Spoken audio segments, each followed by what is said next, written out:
Wanneer laas het jy iets gedoen waarvan jy regtig hou? Ek het onlangs besef, ons vrouens verloor onsself langs die pad, net omdat ons vrou is.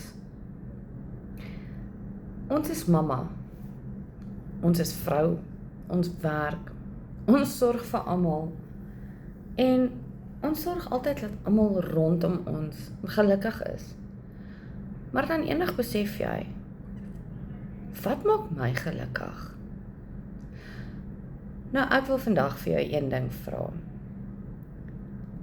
Wat is daai een ding wat jou weer lewendig laat voel? En as jy uitgefigure het wat dit is, gaan doen dit. Al is dit net vir 10 minute vandag.